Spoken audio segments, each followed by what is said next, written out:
হে তরুণ যুবকেরা, ঈদের দিনে নবী আমার ওয়াজ করছেন। এমন সময় একজন বাচ্চা, ভাই আমার দোস্ত আমার, একজন বাচ্চা, ছোট বাচ্চা, 5-6 বছর বয়স, চোখ ভরা পানি, বুক ভরা বেদনা, নাক দিয়ে সর্দি ঝরছে, চোখ দিয়ে পানি ঝরছে, গা দিয়ে দুর্গন্ধ, প্যান্টটা ছেঁড়া ফাটা, ঝরঝর করে কাঁদতে কাঁদতে ইয়া রাসূলুল্লাহ হাবিবাল্লাহ, ইয়া রাসূলুল্লাহ হাবিবাল্লাহ বলেন। ভাই আমার ভিড় ঠেলে পেছন সাইড থেকে সাহাবায়ে কেরামদের ভিড় ঠেলে আল্লাহর নবীর ভাই আমার সামনে পর্যন্ত আসার চেষ্টা করছেন। আল্লাহর নবী দেখতে পেয়েছেন। হে তরুণ যুবকেরা, এমন সময় নবী আমার ওয়াজ বন্ধ করলেন, জরুরি আলোচনা বন্ধ করে দিলেন, জরুরি ওয়াজ করা বন্ধ করে দিলেন। আমি আপনি হলে বলতাম, আচ্ছা দেখো তো বাচ্চাটা কেন কাঁদছে, কি চাই, এই কথা বলতাম। নবী আমার আপনার সঙ্গে কতটা তফাৎ একবার ভাবেন। নবী আমার ওয়াজ বন্ধ করে দিয়ে সঙ্গে সঙ্গে সামনে চলে গেলেন, গিয়ে বাচ্চাটাকে আগে কোনো কথা না বলে, হাদিস পাকের মধ্যে এসেছে, আগে কোলে তুলে নিয়ে এ গালে একটা চুম্বন, ও গালে একটা চুম্বন দান করে দিলেন। আগে চুমু দিলেন, তারপরে জিজ্ঞাসা করছেন কেন কাঁদছো, কেন তুমি কাঁদছো, লেমা তুবকিকা, তোমার কান্নার কারণটা কি? হে তরুণ যুবকেরা, আল্লাহর নবীর আখলাকটা ভাবুন, নবীর চরিত্রকে বাস্তবায়িত করুন, দয়ার নবীর চরিত্রকে আত্মস্থ করুন। আল্লাহর নবী কেমন আখলাক দেখাচ্ছেন। নবী আমার আগে কোলে নিলেন, এগালে একটা চুম্বন দিলেন, ওগালে একটা চুম্বন দিলেন। তার শরীরটা কিন্তু পরিষ্কার ছিল না, তারপরেও নবী আমার বাচ্চার চোখ গালে চুম্বন দিয়ে এবার জিজ্ঞাসা করলেন, বাবা বাচ্চা কেন কাঁদো? সেই সময় বাচ্চাটির চোখ ভরা পানি, বুক ভরা বেদনা নিয়ে দয়ার নবীর কাছে সব মনের কথা বলেছিল। ইয়া রাসূলুল্লাহ হাবিবাল্লাহ, আজকে ঈদের দিন, পবিত্র খুশির দিন, সকলের বাপ আছে, মা আছে, বাচ্চাদের তারা কত আনন্দ করছে, বাচ্চাদের তারা কত ভালোবাসছে, কত সুন্দরভাবে জীবন যাপন করছেন। আর আজকে ঈদের দিনে, খুশির দিনে, যার বাপ নাই, যার মা নাই, তার আবার কি দুঃখ দুর্দশা থাকবে হুজুর। আমার থেকে বড় দুঃখ দুর্দশা আর কার থাকতে পারে? আমি হলাম এতিম বাচ্চা, এতিমের জ্বালা যন্ত্রণা একজনই বুঝবে, এতিম নবী ছাড়া আর কে বুঝবে? আমি এতিম নবীর কাছে এসেছি সেজন্য। আল্লাহর নবী চোখ ভরা পানি, বুক ভরা বেদনা নিয়ে বললেন, হে বাবা ছেলে শুনে রেখে দাও, আজকের দিনে আমি যদি তোমার বাপ হয়ে যাই, তুমি কি আমার সন্তান হতে পারো? বাচ্চাটি কেঁদে কেঁদে বলেছিল, হুজুর, এর থেকে খুশ তাকদীর, এর থেকে ভালো কপাল, এর থেকে ভালো কথা আর কি হতে পারে? আপনি আমার বাপ হবেন, এর থেকে ভালো তাকদীর আর কি হতে পারে? আমি এর থেকে বড় সৌভাগ্যবান আর কেমন করে হতে পারি? আল্লাহর নবী বললেন, বাবা ছেলে তাহলে কেঁদো না, আজ থেকে তুমি আমাকে পিতা বলে ডাকবে, আমি তোমাকে পুত্র বলে ডাকবো। চলো চলো চলো বাড়িতে যাই। বাড়িতে নিয়ে গেলেন কোলে করে ভালোবেসে। আম্মা জানা আয়েশা সিদ্দিকা রাদিয়াল্লাহু তাআলা আনহাকে বললেন, ও বিবি আয়েশা, দেখো দেখো আজকে পবিত্র ঈদের দিনে, খুশির দিনে কাকে নিয়ে এসেছি। এটা হলো এতিম বাচ্চা, এর বাপ নাই, মা নাই, দুঃখ দুর্দশার সীমা পরিসীমা নাই, তাই আমি এতিম নবী এর বাপ হয়েছি। তুমি আয়েশা কি এর মা হতে পারো? আম্মা জানা আয়েশা সিদ্দিকা রাদিয়াল্লাহু তাআলা আনহা বলেছিলেন, ইয়া রাসূলুল্লাহ হাবিবাল্লাহ, আপনি যদি এর বাপ হতে পারেন, আমি আয়েশা কেন এর মা হতে পারি না? নিশ্চয় আমি এর মা হব। আল্লাহর নবীর কাছ থেকে নিজে কোলে নিলেন বাচ্চাকে, আদর করলেন, চুমু খেলেন, বললেন, চলো বাবা ছেলে, তোমার শরীরটা নোংরা হয়ে আছে, তোমার পোশাকটা ছেঁড়া ফাটা হয়ে আছে, গা থেকে দুর্গন্ধ বের হচ্ছে, চলো বাবা তোমাকে গোসল করিয়ে দিন। ভালো করে গোসল করিয়ে দিলেন, পরিষ্কার পরিচ্ছন্ন করালেন, নতুন পোশাক পরিয়ে দিলেন, আতর খুশবু লাগিয়ে দিলেন, মাথা আঁচড়ে দিলেন, টুপি পরিয়ে দিলেন, সুন্দর পোশাকে সজ্জিত করে দিলেন, দিয়ে বললেন, যাও বাবা, কিছুক্ষণ আগে তোমার অবস্থাটা মদিনার বাচ্চারা দেখেছিল, এখন তোমার হাসি মুখটা তাদের দেখিয়ে দাও। হে তরুণ যুবকেরা, হে আমার বন্ধুরা, এমন সময় ওই বাচ্চাটা সুন্দর সজ্জায় সজ্জিত হয়ে চলে গেল মদিনার ময়দানে। বাচ্চারা তাকে দেখলো, দেখে বললো, হ্যাঁ রে বাচ্চা, কিছুক্ষণ আগে দেখলাম তুই কাঁদছিলিস, তোর নাক দিয়ে ঝরছিল সর্দি, চোখ দিয়ে পানি, গা দিয়ে দুর্গন্ধ, সারা শরীরটা ছিল নোংরায় আচ্ছন্ন, তোর প্যান্টটা ছিল, পোশাকটা ছিল ছেঁড়া ফাটা, এখন তোর কান্না মুখে কে হাসি ফোটালো? সেই বাচ্চাটি তখন আনন্দের অশ্রু বিসর্জন করে বলেছিল, কিছুক্ষণ আগে আমার বাপ ছিলেন না, কিছুক্ষণ আগে আমার মা ছিলেন না, আমার দুঃখ দুর্দশার সীমা পরিসীমা ছিল না, এখন আমি এমন বাপের বাপ পেয়েছি, এমন মায়ের মা পেয়েছি, যে বাপ যে মা পৃথিবীর জমিনে আর কেউ পাইনি, আর পাবে না। জোরে হবে না? মদিনার বাচ্চারা বলেছিল, কে তোর বাপ, কে তোর মা?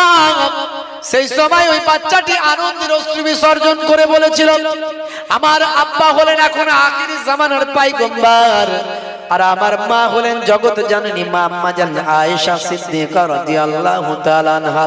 সেই সময় মদিনার বাচ্চারা বলেছিল, হাই রে হাই, যদি আজকের দিনে আমাদেরও বাপ না থাকতো, আজকের দিনে যদি আমাদেরও মা না থাকতো, তাহলে আমরা আখিরি জামানার পয়গম্বরকে আব্বা হিসাবে পেতাম, আর জগৎ জননী মা আয়েশাকে আমরা মা হিসাবে পেতাম। নবীর আখলাক, নবীর চরিত্র। মিস্টার ম্যাডাম রীতা কুন্ডু তিনি বলেন, আমি পড়তে পড়তে পেলাম যে আল্লাহর নবী, কোন মানুষ যদি তার কমপ্লেন, দুঃখ, যন্ত্রণা, কষ্টের কথা নবীকে শোনাতেন, তার কমপ্লিট না শোনা পর্যন্ত নবী চুপচাপ থাকতেন, যতক্ষণ না তার মনের দুঃখ কষ্ট দূর না হতো। আমরা সত্যি করে বলুন তো, পুরো কারো দুঃখ পুরোটাই শুনি? খুব কম লোক আছে, হয়তো পার্সেন্টেজে 1-2% পাওয়া যেতে পারে। একটু দুঃখের কথা যদি আপনি আমাকে বলেন, ও আপনার কথা শোনার আগে আমি আমার দুঃখের কথা আপনাকে শুনিয়ে দেবো 2-4টে। দূর বাবু, এতক্ষণ শোনার আমার সময় নাই। কথা ঠিক না ভুল? যখন আপনি কথা বলবেন, হাসি মুখে কথা বলবেন। নবীর দরবারটা এরকম ছিল। একদিন একটা বৃদ্ধা মহিলা আল্লাহর নবীর কাছে এসে বলেন, ইয়া রাসূলুল্লাহ, হাবিবাল্লাহ, আমি কি জান্নাতে যেতে পারবো? আল্লাহর নবী কিরকম তার দরবারটা, কিরকম পয়গম্বর, কি মুখের মিষ্টতা, কি সুন্দর আখলাক। আল্লাহর নবী এমন সময় বললেন, মা, বুড়ি মা, শুনে রেখে দাও মা, বুড়ি মা, বুড়িরা তো জান্নাতে যাবে না। নবী আমার বুড়িমার সঙ্গে একটু মজা করছেন, আনন্দ করছেন, বুড়িমার সঙ্গে একটু মজা করছেন। বুড়িমা, শুনে রেখে দাও মা, বুড়িমা, বুড়িরা তো জান্নাতে যাবে না, বুড়িমা তো জান্নাতে, বুড়িমা তুমি তো, বুড়িমা তো জান্নাতে যেতে পারবে না, বুড়ো বুড়ি তো জান্নাতে যেতে পারবে না, জান্নাতে তো বুড়ো বুড়ি যাবে না। এ কথা বলার সঙ্গে সঙ্গে বুড়িমা কান্না শুরু করলেন। আল্লাহর নবী বলেন, মা, বুড়িমা কেঁদো না, কেঁদো না, আমি তো বলি না তুমি জান্নাতে যেতে পারবে না, আমি বলেছি বুড়ো বুড়ি জান্নাতে যেতে পারবে না। মা, বুড়িমা শুনে রেখে দাও, তুমি যখন জান্নাতে যাবে তখন আর তুমি বৃদ্ধা থাকবে না, যুবতী হয়ে যাবে। কারণ জান্নাতে যুবক যুবতী হবে সবাই, কেউ বুড়ো বুড়ি থাকবে না। আমার নবীর আখলাক, চরিত্রটা কিরকম? যখন কথা বলবেন তখন মিষ্টি কথা বলবেন, হাসি মুখে থাকবেন, এটাও সুন্নাত। বলছে হুজুর, হাসি মুখে থাকলে, মিষ্টি ব্যবহার করলে এখন দিনকাল যা খারাপ, লোক ঘাড়ে উঠে পড়বে, লোক ঘাড়ে উঠে পড়বে। তো কি করতে হবে? বলছে গম্ভীর ভাবে থাকতে হবে। 10টা কথা বলবেন, 9টার উত্তর দেবেন না, তবে লোকটা কথা বলতে গেলে ভাববে, বাবা কি কথা বলবো রে বাবু, রেগে যাবে নাকি? সে কি বলে, হ্যাঁ। আর কি করতে হবে? বলছে মাঝে মাঝে প্রয়োজন হলে মোটা গোঁপ রাখতে হবে, মোটা গোঁপ। তারপর গোঁপেতেও যদি কাজ না হয়, তাহলে গোঁপ বীরাপ্পনের মতো করে ঘোরাতে হবে, তবে লোকে ভয় পাবে। আর আমার নবী হাসি মুখে কথা বলতেন, মিষ্টি কথা বলতেন, পোলাইট ব্যবহার দেখাতেন, এটাও নবীর সুন্নাত। জোরে বলুন সুবহানাল্লাহ। হে তরুণ যুবকেরা, হে আমার বন্ধুরা, হে আমার মুরব্বিয়ানেরা, তাহলে আমার আপনার আমলটাকে সুন্দর করতে হবে। নামাজ পড়ছেন, নামাজে মহাব্বত রাখতে হবে।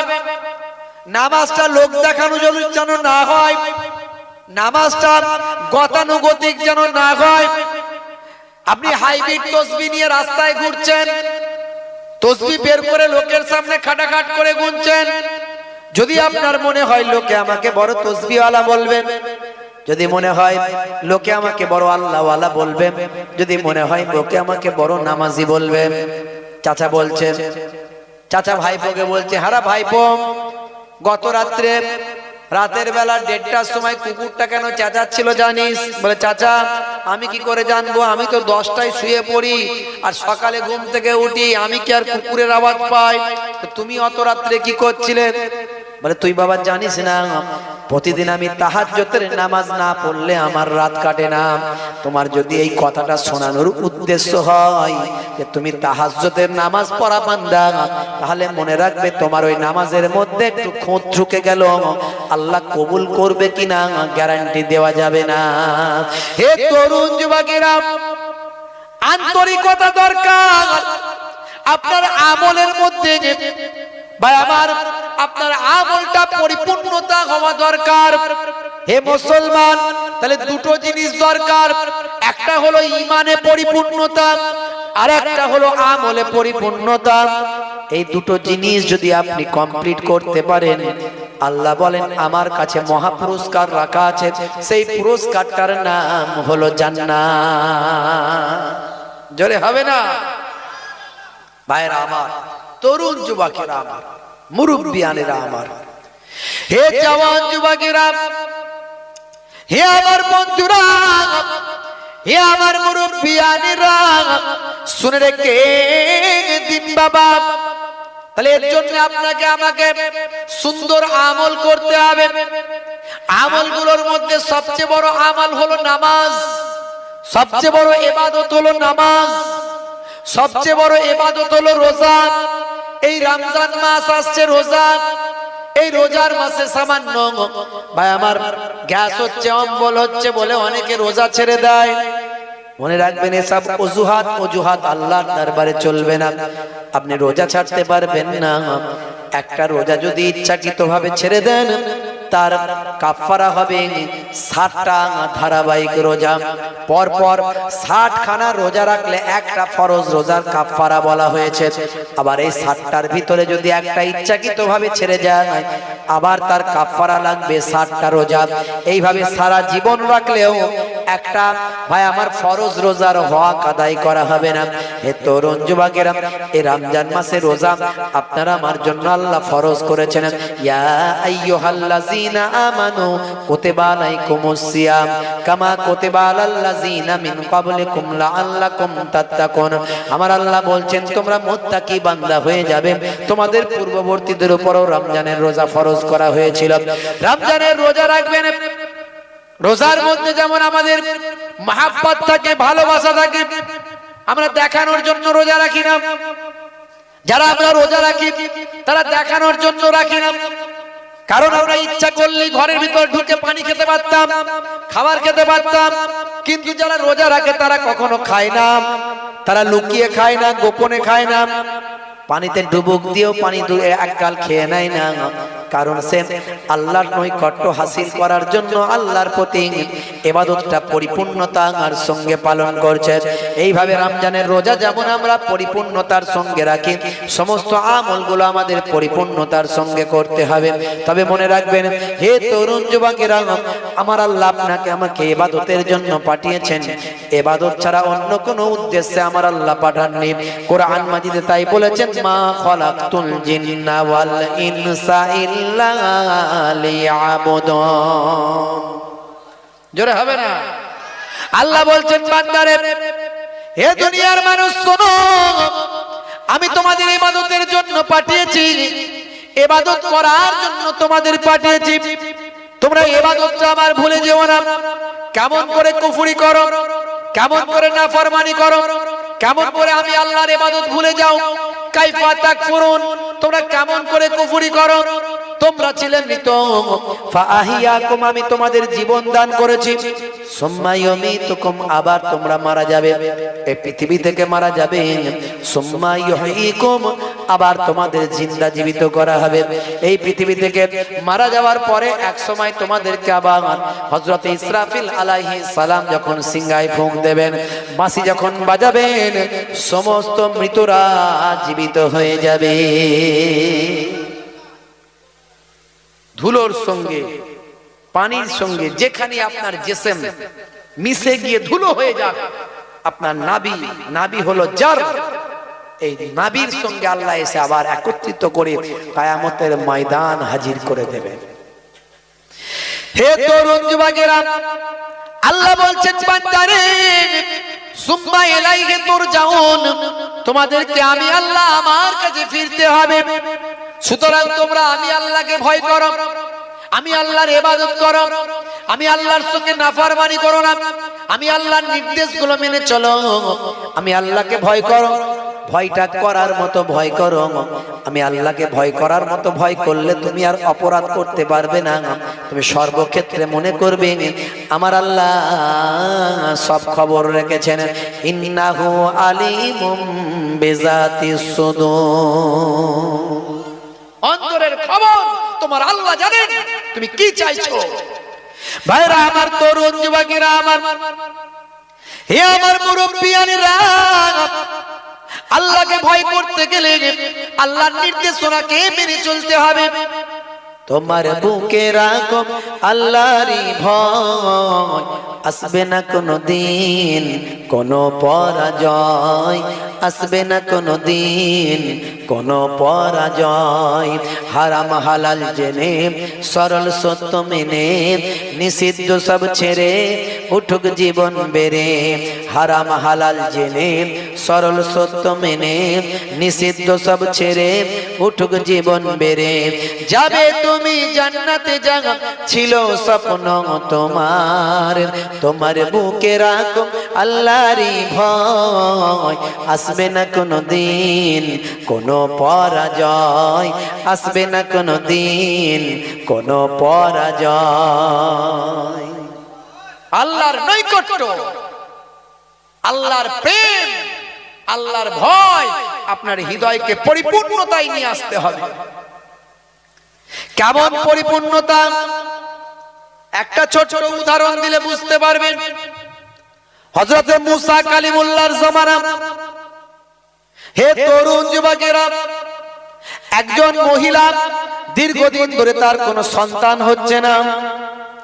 মুসা কালিমুল্লাহর কাছে এসে বললেন, ও আল্লাহর পয়গম্বর, আল্লাহর নবী, আপনি আল্লাহর সঙ্গে কথা বলেন, আল্লাহর সঙ্গে কালাম করেন, আমার জন্য একটু ব্যবস্থা করেন, আল্লাহর সঙ্গে দোয়া চান, আল্লাহকে আমার ব্যাপারে একটু জানান, আমার সন্তান কি আল্লাহ দেবেন না? সন্তান ছাড়া আমি কেমন করে চলতে পারি? আমি মা, আমি কি হতে পারবো না? হে তরুণ যুবকেরা, হে আমার বন্ধুরা, হে আমার মুরব্বিয়ানেরা, শুনে রেখে দিন বাবা। মুসা কালিমুল্লাহ বললেন, ঠিক আছে মা, আমি তুর পাহাড়ে যখন যাব, আমি আল্লাহর সঙ্গে যখন কথা বলবো, তখন তোমার ব্যাপারে আমি জানবো আল্লাহর কাছে। কি ব্যাপার? তোমার সন্তান কেন আল্লাহ দেন না, আমি সেটা জানবো। ভাইরা আমার, তরুণ যুবকেরা আমার, মুরব্বিয়ানেরা আমার, হযরতে মুসা কালিমুল্লাহ যখন তুর পাহাড়ে গেলেন, এমন সময় তুর পাহাড়ে উঠেছেন, আল্লাহর সঙ্গে কথা বলছেন মুসা কালিমুল্লাহ। সেই সময় আল্লাহকে বলেন, আল্লাহ, অমুক মহিলা, অমুক অমুক গ্রামের অমুক মহিলা আল্লাহ আমার কাছে দরখাস্ত করেছে আপনার কাছে জানানোর জন্য। আমার আল্লাহ, ওই মহিলার কি আপনি সন্তান কেন দিচ্ছেন না, একটু জানান। আমার আল্লাহ বললেন, ও নবী মুসা কালিমুল্লাহ, শুনে রেখে দাও, ওই থাকবে, ওই মহিলার সন্তান হবে না। আমি আল্লাহ কাউকে সন্তান দিইনি, কাউকে আবার সন্তান দিই না। আমি আল্লাহ যাকে যেটা ইচ্ছা সেটা করিনি। ইন্নাহু আলিমুম বিজাতিস সুদূর, অন্তরের খবর আমি আল্লাহ সবাইয়ের জানি। হে তরুণ যুবকেরা, হে আমার বন্ধুরা, ইন্নাল্লাহা আলা কুল্লি শাইইন কাদির, সমস্ত ক্ষমতার উপর আমি আল্লাহর ক্ষমতা। আমি আল্লাহ কাউকে দিতে পারি, কাউকে না দিতে পারি।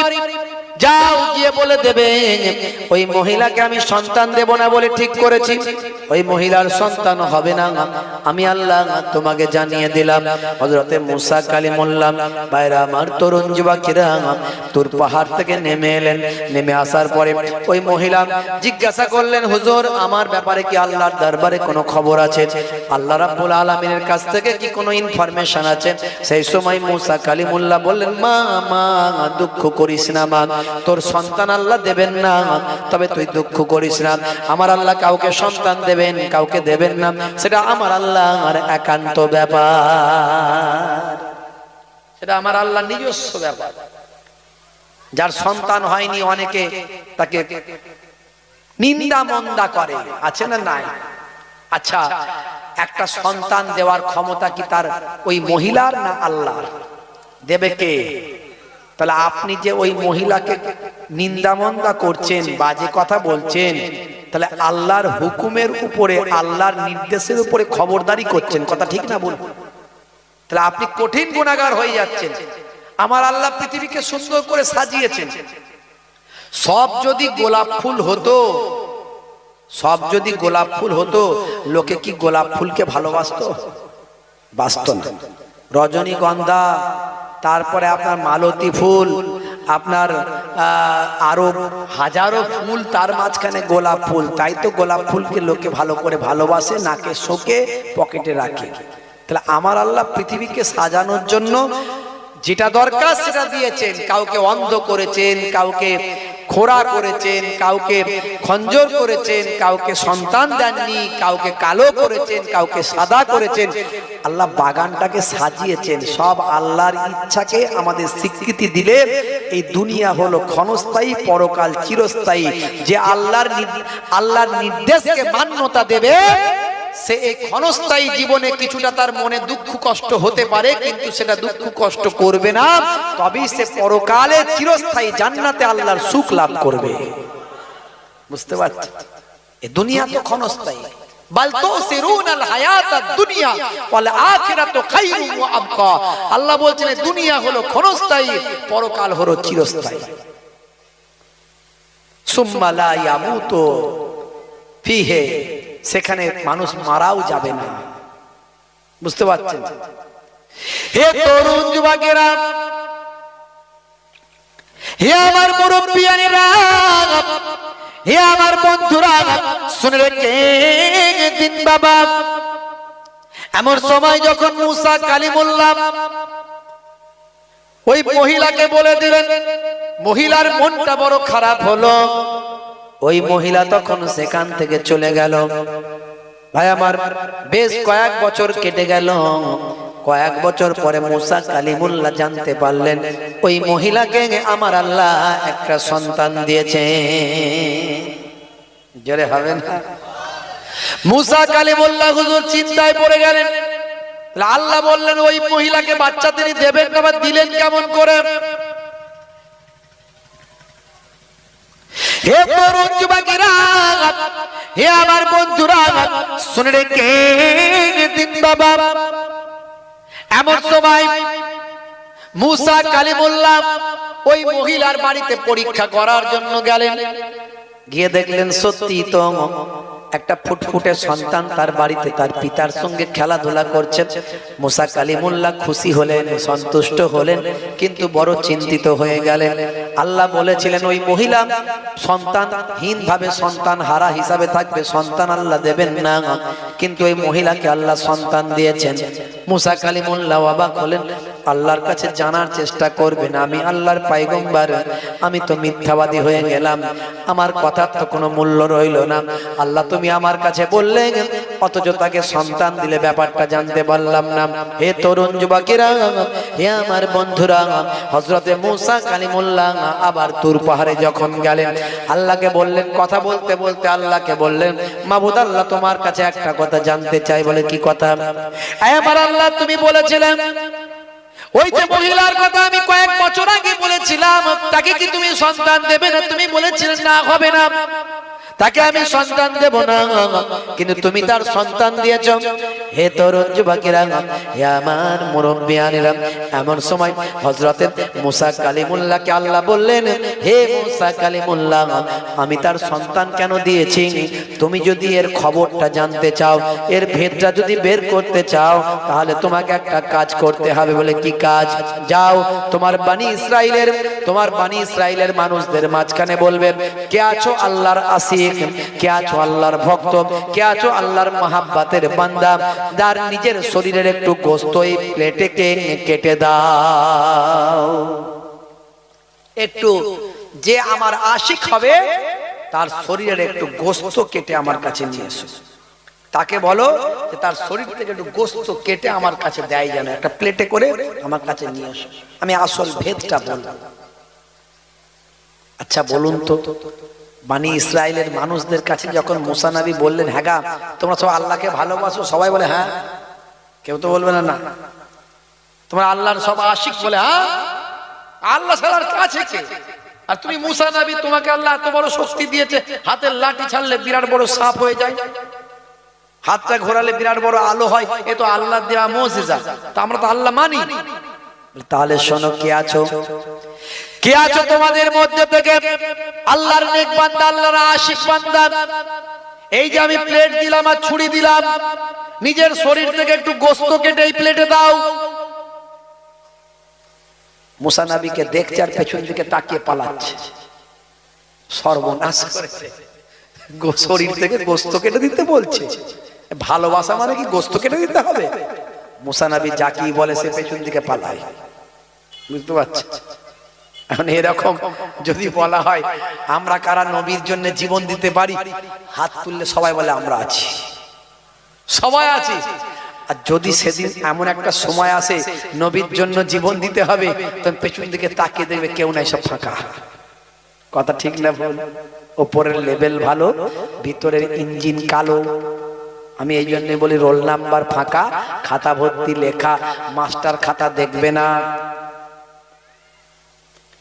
হে তরুণ যুবকেরা, হে আমার বন্ধুরা, হে আমার মুরব্বিয়ানেরা, হে মুসলমান, নবীর ইশক, নবীর মহব্বত সব কিছুর থেকে বেশি ভালোবাসতে হবে।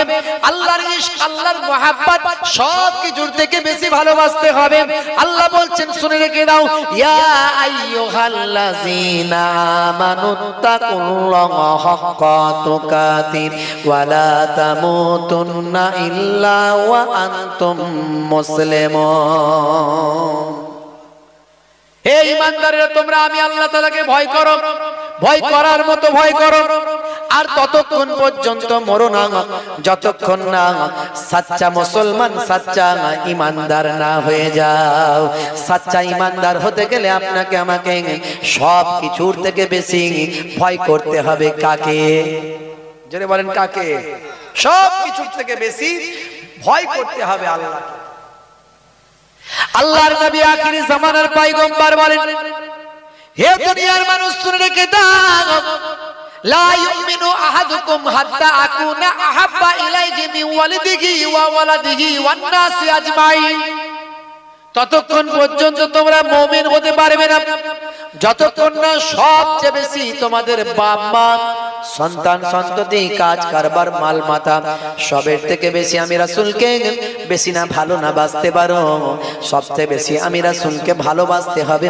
সবচেয়ে বেশি ভালো না বাসলে আমরা প্রকৃত, হে দুনিয়ার মানুষ শুনে রেখে দাও, হে আমার উম্মত উম্মতিরা, যতক্ষণ না তোমরা সব কিছুর থেকে আমি রাসূলকে বেশি না ভালোবাসো, ততক্ষণ পর্যন্ত তোমরা প্রকৃত মুমিন হতে পারলে না। প্রকৃত মুমিন হতে গেলে সবচেয়ে বেশি রাসূলকে ভালোবাসতে হবে। শুধু মুখে বললে হবে না রাসূলের জন্য সব পারি, রাসূলের জন্য সবকিছু করে দেখাতে হবে। সেই নবী, সেই রাসূল। হে তরুণ যুবকেরা, মুসলমানের ছেলে শাহরুখ খানের ভক্ত, মুসলমানের ছেলে নায়ক গায়কের ভক্ত। হে তরুণ যুবকেরা, তাদের মতো চুলের ছাট, তাদের মতো হাঁটা, তাদের মতো পোশাক, নাম রেখেছে ডায়মন্ড, হাতে ধরেছে স্মার্টফোন, কানে লাগিয়েছে হেডফোন, গান শুনছে পাগল মন। ফারিস্তা বলবে শোন, কবরে গেলে বুঝবি তখন। মুসলমানের ছেলে 1 2 3 4 টাকার জন্য হব চোর, 5 6 7 8 টাকা পেলে সবাই সাইড, 9 10 টাকাই ব্রেন মাটি, টাকা টাকা মাটি। বলে হয় টাকা দে নাই মা দেখা দে। হে তরুণ যুবকেরা, হে আমার বন্ধুরা, শুনে রেখে দিন বাবা, জেনে রেখে দিন বাবা। মাঝে মাঝে মানুষকে বোঝানোর জন্য তাই এই বক্তব্যগুলো আমি দিয়ে একটুখানি। ভাইরা আমার, তরুণ যুবকেরা আমার, মুরব্বিয়ানেরা আমার, কষ্ট হচ্ছে আপনাদের? একটু হ্যাঁ হুদান, কষ্ট হচ্ছে? হ্যাঁ ভাইরা আমার, তরুণ যুবকেরা আমার, মুরব্বিয়ানেরা আমার, শুনে রেখে দিন বাবা, জেনে রেখে দেন। হে মুসলমান, আপনাকে আমাকে পরিপূর্ণ ইমানদার হতে হবে। এই জন্য আমি বলি, পৃথিবীটা ডাকানা, সবাই তাতে মজেছে, যে যেভাবে যাকে খুশি মুরগি দেখো করেছে। একে অপরকে বোকা বানানোর জন্য অস্থির। দোকানদার খদ্দেরকে বোকা বানায়, খদ্দেরও মাঝে মাঝে ছেঁড়ার টাকা, জাল টাকা লুকিয়ে ভাঁজ করে মুড়ে দিয়ে বোকা বানিয়ে দেয়। আচ্ছা না, নাই? যে যাকে পারে মোটামুটি। আমাদেরকেও মাঝে মাঝে হুজুরদেরকে দেখবেন, জলসা থেকে যখন যাব, 10 টাকা 20 টাকার এত বড় মোটা নোট, বাবা ঠিকঠাক দিয়েছে তো? হ্যাঁ, বলে হুজুর চিন্তা করবেন না, যা কথা ছিল তাই। গিয়ে দেখা গেল মাল হাফ করে দিয়েছে। তাহলে বোকা বানায় কি বানায় না? পৃথিবীটা ডাকানা, সবাই তাতে মজেছে, যে যেভাবে যাকে খুশি মুরগি দেখো করেছে। উপর থেকে নিচে অবধি, উপর থেকে নিচে অবধি চোরে সবই ভরেছে। ওরা গাছের খেয়েছে, ওরা নিচের খেয়েছে, ওরা গাছের খেয়েছে, ওরা নিচের খেয়েছে। একটু কবি, ভাঙাচোরা কবি আর কি, মাঝে মাঝে একটু 2 4 লাইন লিখি। কতক নেতা দেখবে আবার বক্তৃতা দেয় মাইকে, মিষ্টি মিষ্টি কথাতে তার প্রাণটা তোমার জুড়াবে। কাটমানি আর তোলাবাজি, কাটমানি আর তোলাবাজি সবই তারা তুলেছে। ওরা গাছের খেয়েছে, ওরা নিচের খেয়েছে, ওরা গাছের খেয়েছে, ওরা নিচের খেয়েছে। রক্ষক আজ ভক্ষক সেজে মানুষ লুটেছে, পুলিশ কিংবা ডাক্তার যে হোক কমিশন খেয়েছে। আমাকে একজন অ্যাড্রেস দিল কলকাতায়, 4 নম্বর ব্রিজের কাছে, পাক সার্কাস 4 নম্বর ব্রিজের কাছে বাচ্চাদের হসপিটাল আছে, তার পাশেই। আপনি খোঁজ খবর নিয়ে যাবেন, ওখানে দেখবেন যে প্যাথোলজির যে ট্রিটমেন্ট গুলো হয়। বলে হুজুর ওখানে এমআরআই করবেন আপনি 2.5 থেকে 3,000 টাকায়। একই এমআরআই, একই মেশিন, খুব হাই লেভেলের মেশিন, খুব বিরাট বড় প্যাথোলজি, যেটা অন্য জায়গায় করতে গেলে আপনার 12 14 15,000 খরচা, সেটা এখানে 2.5 থেকে 3,000। কি করে সম্ভব? বলে হুজুর এখানে কমিশন লাগে না, আর এরা একটা নিজস্ব চ্যারিটেবল ট্রাস্টের মধ্যে দিয়ে করে। এরা শুধু যেটুকু খরচা না নিলে নয় সেটা দেয়। বাহ, বলতে এটাই অরিজিনাল রেট, কিন্তু আপনি রেট পাচ্ছেন কতই? এমআরআই করতে গেলে 15,000। রক্ষক আজ ভক্ষক সেজে মানুষ লুটেছে, পুলিশ কিংবা ডাক্তার যে হোক কমিশন খেয়েছে। ব্যতিক্রমী কিছুর জন্য, ব্যতিক্রমী সবের আছে, ডাক্তারেরও আছে, পুলিশেরও আছে, আইন আছে, আইনের ফাঁকও আছে। কথা ঠিক না বল? তাহলে আমাকেও তো আমার ফাঁক রেখে কথা বলতে হবে, নাহলে পরের দিন আমাকে ধরবে, হুজুর আপনি আমাদের বদনাম করছেন। ব্যতিক্রমী কিছুর জন্য সমাজ চলছে, ওরা গাছের খেয়েছে, ওরা নিচের খেয়েছে, ওরা গাছের খেয়েছে, ওরা নিচের খেয়েছে। অফিসারের অফিসেতে কোনো কাজে গেলে সেখানেতেও কতক কাজে ঘুষটা চেয়ে নেবে। টেবিলের তলা থেকে হাত বাড়িয়ে দেবে, দিয়ে দাও, মাল করে দাও, তবে সই হবে। কথা ঠিক না ভুল? হ্যাঁ, তবে কিছু লোক ভালো আছে, অফিসারের অফিসেতে কোনো কাজে গেলে সেখানেতেও কত কাজে ঘুষটা চেয়ে নেবে, উপরেতে পাঠাতে হয়, উপরেতে পাঠাতে হয়, তাই তো চেয়েছে ওরা গাছের খেয়েছে, ওরা নিচের খেয়েছে, ওরা গাছের খেয়েছে, ওরা নিচের খেয়েছে। ধর্ম ধর্ম করে আজ নেশায় রেখেছে, তারারালে দ্রব্য মূল্য বৃদ্ধি করেছে। ধর্ম ধর্ম করে আজ নেশায় রেখেছে, তারারালে দ্রব্য মূল্য বৃদ্ধি করেছে।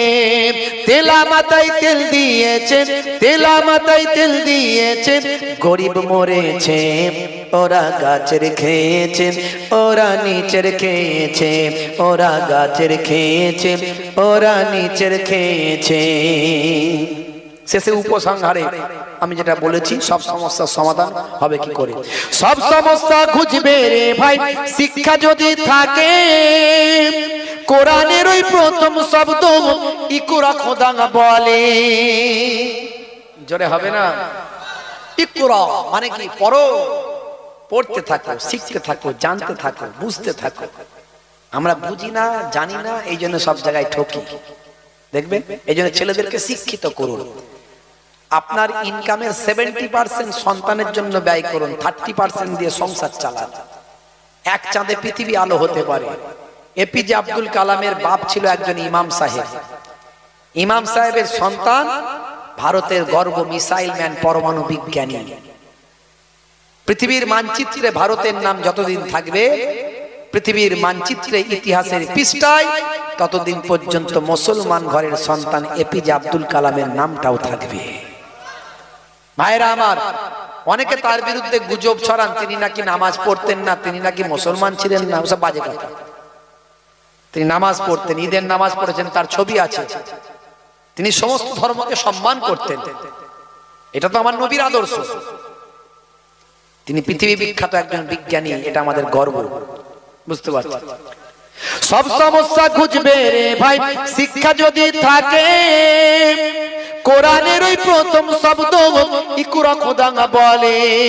ভাইরা সব শিক্ষিত হও, ভাইরা সব শিক্ষিত হও, হুসাইনি বলেছে ওরা গাছের খেয়েছে, ওরা নিচের খেয়েছে, ওরা গাছের খেয়েছে, ওরা নিচের খেয়েছে। ভাইরা আমার, তরুণ যুবকেরা আমার, তাহলে আপনাকে আমাকে যা করব কাজগুলো সব আন্তরিকতার সঙ্গে। আপনার আমার নবীকে অন্তর থেকে ভালোবাসতে হবে, আল্লাহর নির্দেশ অন্তর থেকে মানতে হবে। ওপরে লোক দেখিয়ে লাভ নাই, লোক দেখানো কোনো দরকার নাই, আল্লাহ পছন্দ করেন না। হাইব্রিড তসবিহ নিয়ে ঘুরে বেড়াচ্ছেন, লোকে বলবে বড় তসবিহওয়ালা। না না, আপনি যতটুকু ইবাদত করেন আল্লাহর নৈকট্য হাসিলের জন্য করেন, ওটা কাল কিয়ামতের দিনে আপনার আমার নাজাতের জারিয়া হবে। হে তরুণ যুবকেরা, হে আমার বন্ধুরা, হে আমার মুরব্বিয়ানিরা, শুনে রেখেন দিন বাবা। এমন সময় দেখতে পাওয়া যায়, হযরতে মুসা কালিমুল্লাহ যখন বনি ইসরাইলের মানুষদেরকে বললেন, তোমরা তো আল্লাহকে ভালোবাসো, বলে হ্যাঁ। তাহলে শোনো, কেমন আছো আল্লাহর আশিক? আমার আল্লাহ বলেছেন, কেউ যদি এমন আল্লাহর, আমি আল্লাহর আশিক থাকে, সে যেন তার শরীরের একটু গোশত কেটে নিয়ে আমার এই ট্রেতে দিয়ে দেয়। এই নাও ছুরি আর এই নাও প্লেট। এ কথা শোনার সঙ্গে সঙ্গে বনি ইসরাইলের মানুষগুলো মুসা নবীকে যখনই দেখে তখনই লুকিয়ে পড়ে। কেউ আর মহাব্বত দেখাচ্ছে না, সব মহাব্বত শেষ। আল্লাহ পরীক্ষা করছেন কেমন মহাব্বত করছে। আমার আল্লাহ কোরআন মাজিদের ভিতরে বলেছেন,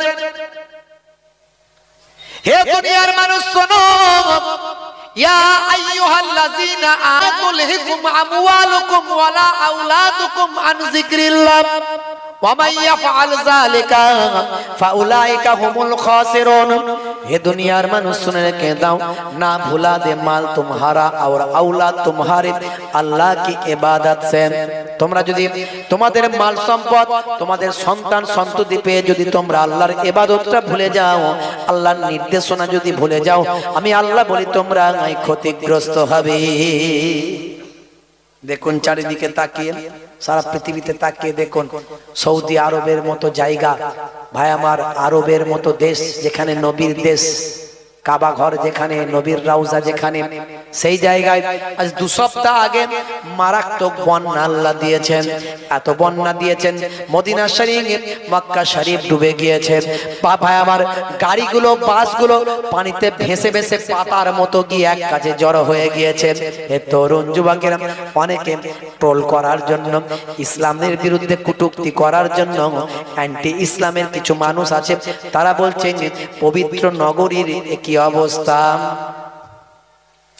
আমি বলি ওসব বাজে কথা বলবেন না, আপনি জানেন না এসব কেন হচ্ছে, আপনার এই ব্যাপারে জ্ঞান নাই। আপনি দেখুন তো আমেরিকার জমিনে কি হচ্ছে, ক্যালিফোর্নিয়া, আমেরিকার ক্যালিফোর্নিয়া, সেখানে লস অ্যাঞ্জেলেস, সেই এলাকাকে আমার আল্লাহ একেবারে গাজার মতো করেছেন, একেবারে ধ্বংসস্তূপে পরিণত করে দিয়েছেন। সেই জায়গাকে আমার আল্লাহ ধ্বংসাত্মক মরুভূমিতে পরিণত করে দিয়েছেন, যেখানে বিনোদন জগতের বিনোদন শহর, বিনোদনের শহর, বিনোদন নগরী বলা হয়, যেখানে মিলিনিয়াররা থাকে, বিলিয়নিয়াররা থাকে, বা আমার কোটি কোটি টাকার সম্পত্তির মালিক যারা, তারা সেই জায়গায় থাকে। সেই জায়গাকে আমার আল্লাহ ধ্বংসেতে পরিপূর্ণ করে দিয়েছেন। হে তরুণ যুবকেরা, মাত্র কয়েক সপ্তাহ আগে নেপালে আল্লাহ এমন ভূমিকম্প দিলেন, হাজার হাজার মানুষ মারা গেল। ভাইরা আমার, তরুণ যুবকেরা আমার, এই কুম্ভ মেলায় আগুন লেগে গেছে, আপনারা দেখেছেন কুম্ভ মেলায় আগুন লেগেছে। আসলে এই জিনিসগুলো নিয়ে কখনো ধর্মের সুশ্রী দেওয়ার দরকার নাই, তবে এটুকু আপনাদের মাঝখানে আমি বলতে পারি, ইসলামে বলা হয়েছে, হাদিসে বলা হয়েছে, মানুষ যখন আল্লাহর পথ থেকে সরে যায়, যখন নাফরমানি করে, আমার আল্লাহ তখন তাদের উপর গজব নাজিল করে। সৌদি আরবের জমিনেও যেটা হয়েছে, এটা আল্লাহর গজব ছাড়া আর কিছু নয়। কেন, তার কারণটা কি? সৌদির জমিনে আপনারা জানেন, সেখানে নাইট ক্লাব করা হয়েছে, বার করা হয়েছে, হালাল বার নাম দিয়েছে, মদ খাবে আমার হালাল বার। মদ আবার হালাল নাকি? হালাল বার, মদ খাওয়ার জায়গা আবার হালাল বার। মদ খাচ্ছে বলছে হুজুররাও সব মদ বলে, এটা মদ নয় রে, মেডিকেল জুস। ডাক্তার খেতে বলেছে, শরীর স্বাস্থ্য ভালো হবে, বুঝতে পারছেন। গোয়ার মতো সি বিচ করেছে সেখানে।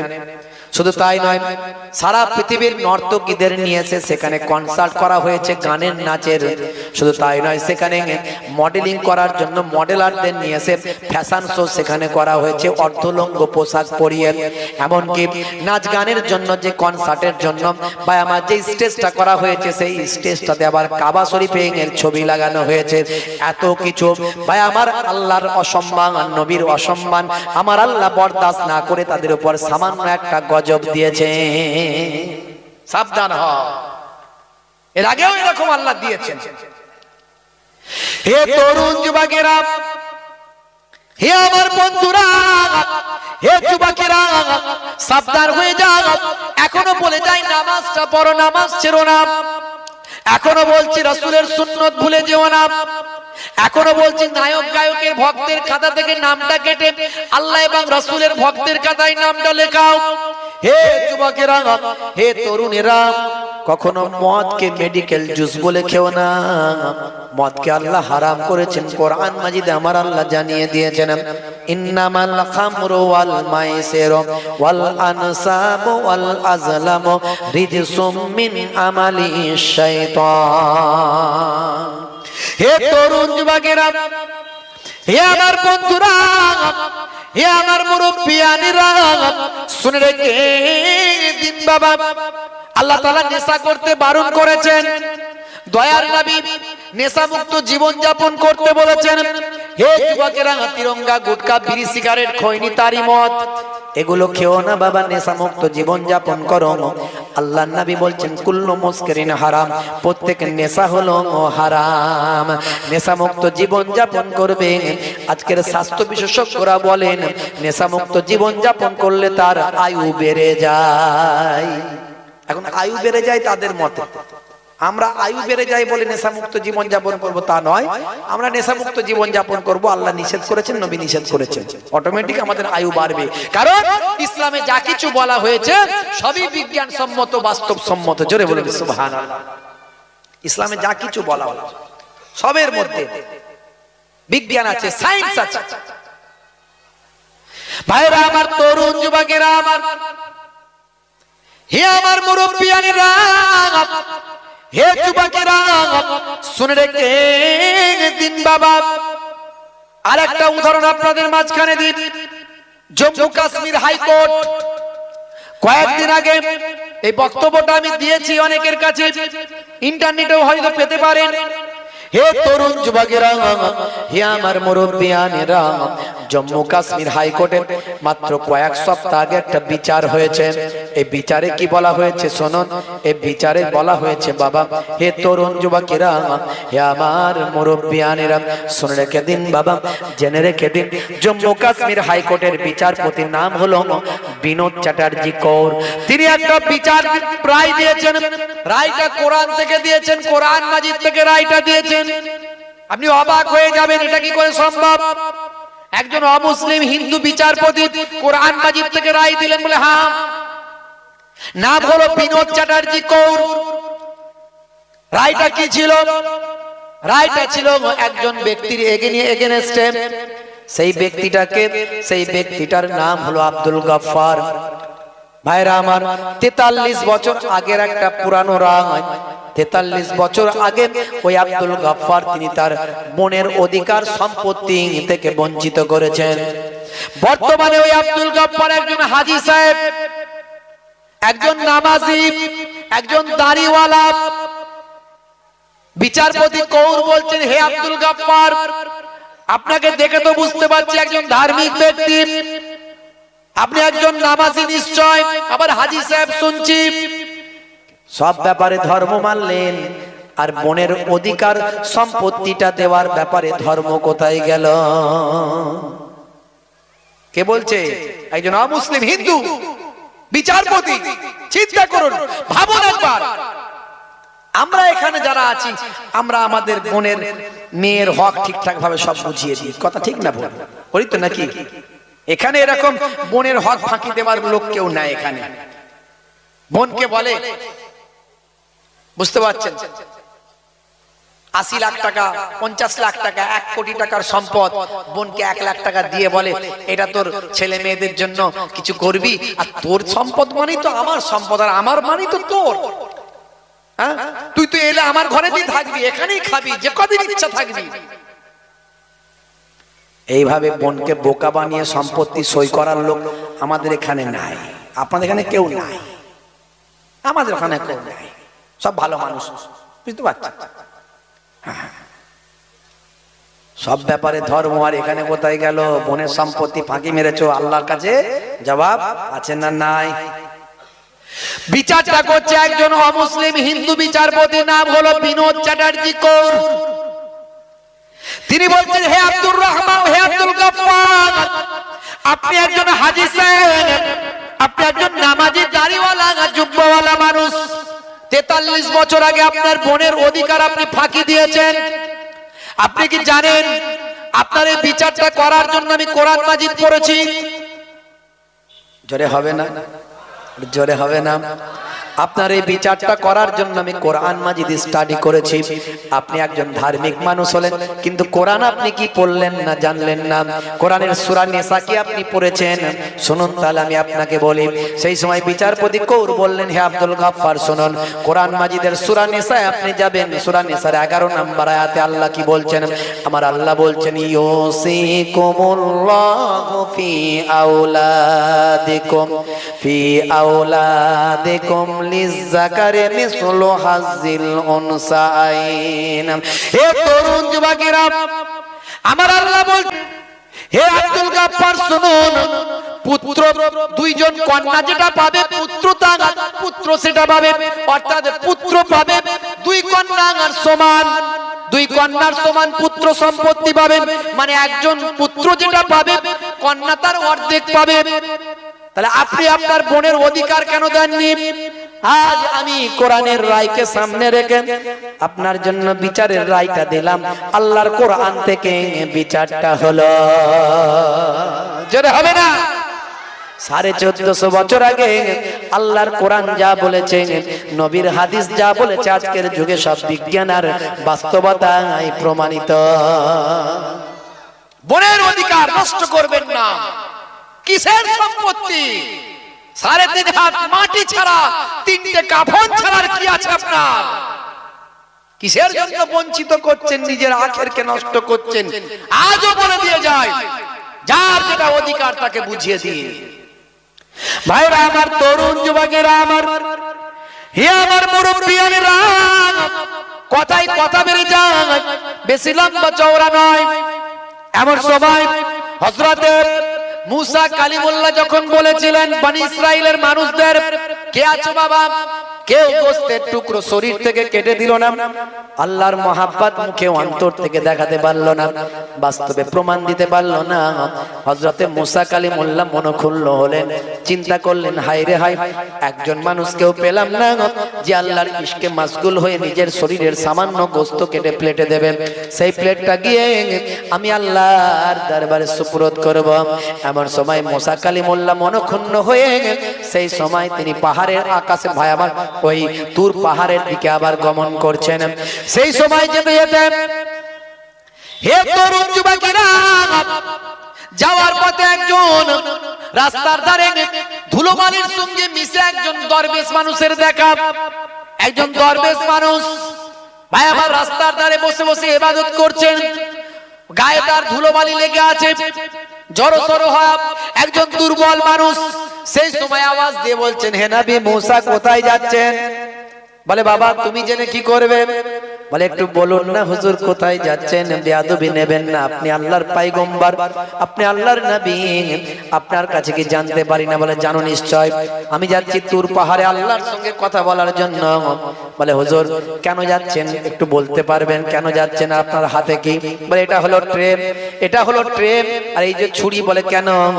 আল্লাহ বলেছিলেন যদি আমার আশিক কোনো বান্দা থাকে, সে যদি তার একটু গোশত দেয়, তার শরীরের গোশত যদি কেটে দেয়, তাহলে একটা রহস্যের উন্মোচন আমার আল্লাহ করবেন, একটা রহস্যের ভেদটা আমার আল্লাহ জানাবেন। হে তরুণ যুবকেরা, এমন সময় দরবেশ বান্দা বললেন, হে নবী মুসা কালিমুল্লাহ, আমি আল্লাহর আশিক, বলুন কতটা কষ্ট লাগবে আমার শরীরের, আমি কেটে দিচ্ছি আমার শরীর থেকে। মুসা কালিমুল্লাহ বুঝতে পারলেন, তাহলে একজন বান্দা তো পাওয়া গেল, আল্লাহর আশিক। দাও বাবা দাও, তাহলে দাও, তোমার শরীর থেকে দাও, তোমার জরাজীর্ণ জীর্ণ শীর্ণ শরীর, এটুকু শরীর থেকে আর কোথা থেকে দেবে, তাই দাও বাবা। আল্লাহর নবী মুসা কালিমুল্লাহ তার হাতে প্লেটটা দিলেন, ছুরিটা দিলেন, তার শরীরের হাত থেকে কিছু অংশ কেটে তিনি প্লেটে দিয়ে দিলেন।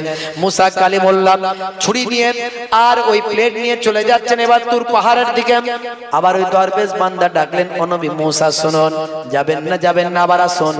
আবার তিনি ফিরে এলেন, বললেন, নবী মুসা শুনে রেখে দেন, ও নবী মুসা কালিমুল্লাহ, আমার আল্লাহ শরীরের গোশত দিতে বলেছেন, কিন্তু কোন জায়গার গোশত দিতে বলেছেন এটা তো আমার আল্লাহ বলেননি।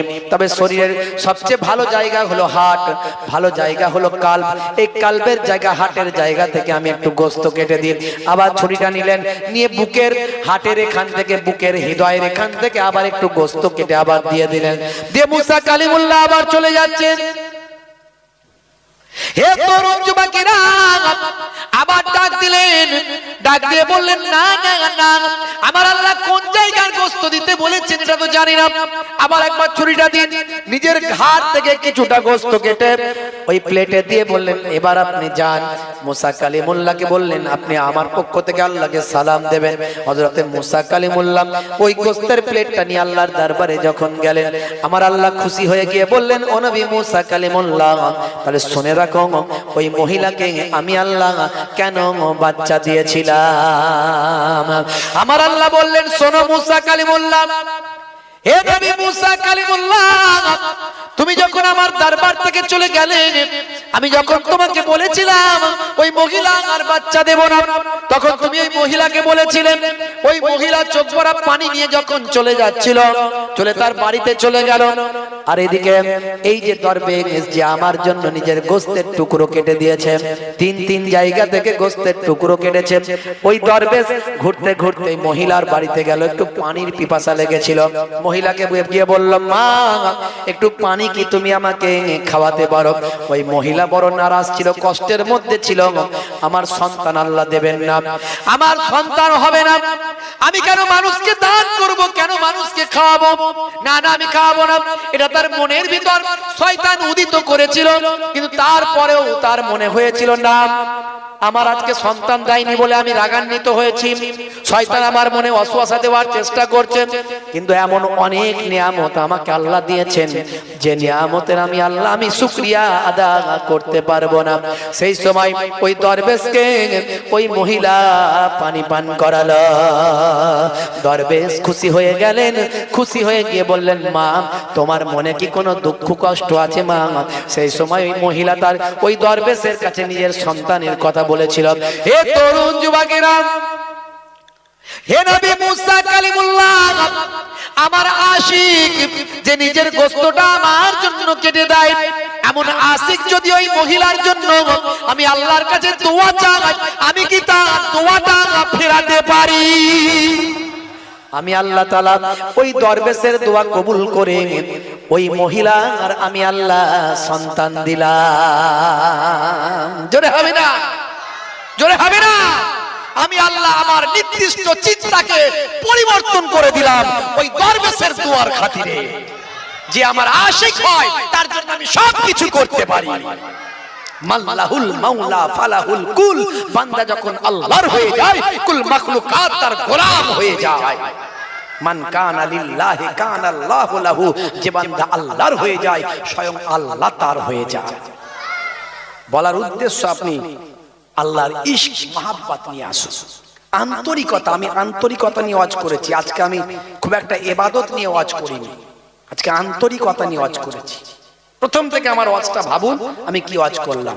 সবকিছু করবেন ভালোবেসে, হৃদয় দিয়ে, মহাব্বতের সঙ্গে। নামাজ পড়ছেন, নামাজটা যেন আল্লাহকে দেখানোর জন্য শুধু না হয়, নামাজটার মধ্যে থাকবে আন্তরিকতা, আল্লাহকে রাজি করা, রেজামান্দি, আল্লাহর খুশি।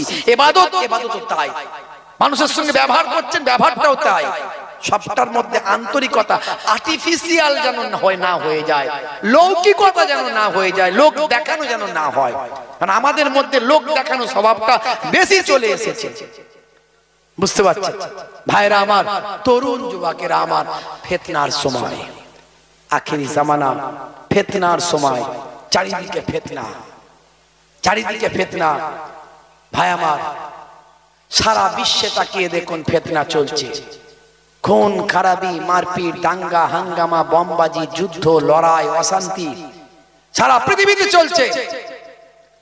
আর মানুষে মানুষে ভেদাভেদ, হিংসা, বিদ্বেষ, জাতি, ধর্ম, বর্ণ নিয়ে। তারপরে আবার মুসলমান মুসলমানের সিলসিলা, মাযহাব, দল, এই দল ওই দল, ইওকে কাফের, ওকে বেঈমান। তারপরে আবার একই সিলসিলা, একই দলের, একই পাড়ার, একই গোত্রের, একই এলাকার মুসলমান মুসলমান ভাই, ইওকে বেঈমান, ওকে কাফের, ইওর কুটুক্তি ওর কুটুক্তি, আছে না নাই? যারা বলেন ফিতনা, ফিতনা থেকে বাঁচুন, ফিতনা থেকে বাঁচুন। এটা ধ্বংসের কারণ। যে যত বড়ই আলেম, মাওলানা, হুজুর, পীর সাহেব হোক না কেন, ফিতনার মধ্যে যদি ঢুকে যায় বড় বিপদ আছে, বড় বিপদ আছে। নিজেকে বাঁচান ফিতনা থেকে বেঁচে। আপনি চলুন, চায়ের দোকানে বসে বসে গীবত হচ্ছে, অমুক পীর সাহেব এই বলেছে, অমুক মাওলানা ওই বলেছে, অমুক পীর সাহেব খারাপ, অমুক পীর সাহেব অমুক, ও তো অমুক হয়েছে, অমুক হয়েছে। এই যে আপনি সমালোচনা করলেন, করে আপনিও ফিতনার মধ্যে ঢুকে গেলেন। ফিতনা যখন কানে আসবে সরে চলে যান সেখান থেকে, নিজেকে বাঁচান। কু আনফুসাকুম ওয়া আহলিকুম নারা, নিজে বাঁচো, নিজের পরিবারকে বাঁচাও জাহান্নামের আগুন থেকে। আল্লাহ নিজে কোরআনে বলেছেন। এই ফিতনা থেকে আল্লাহ আমাদের বাঁচার তৌফিক দান করেন, বলুন আল্লাহুম্মা আমিন। ভাই জোর করে কেউ তুলতে পারে না, আর কেউ কারো ঠ্যাং ধরে নামাতে পারে না। পারবে? যে বলেন, একটি কাউকে কোনোভাবে কিছু করার জিনিস, ঘাড় ধরে কেউ কাউকে তুলে দিল, এই উপরে উঠে যা, উঠে গেল। আবার কেউ কাউকে ঠ্যাং ধরে নামিয়ে দিল, এই নেমে যা, নেমে গেল। আল্লাহর দেওয়া সম্মান, আল্লাহর দেওয়া ইজ্জত, আল্লাহ যাকে মনোনীত করেন তাকে দেন। এই জোর করে কিছু হয় না। কেউ ধরে চাগিয়েও তুলে দিতে পারবে না, আর কেউ ঠ্যাং ধরে নামিয়ে দিতে পারবে না। এই পৃথিবীতে চারিদিকে শুধু ফিতনা চলছে, সম্মান, ইজ্জত, গাড়ি বাড়ি, জায়গা জমি, সম্পত্তি, এগুলো কিন্তু ক্ষণস্থায়ী, চিরস্থায়ী নয়। চিরস্থায়ী হলো আখিরাত। সে আখিরাতের কথা আপনাকে আমাকে ভাবতে হবে। বাপেরা আমার, তরুণ যুবকেরা আমার, মুরব্বিয়ানেরা আমার, খুব অল্প সময়ে দু চার কথা আলোচনা করলাম। আপনাদের খেদমত থেকে বিদায় নেব।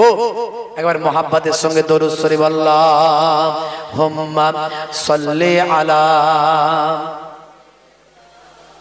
পরের হুজুরকে নিয়ে চলে আসেন।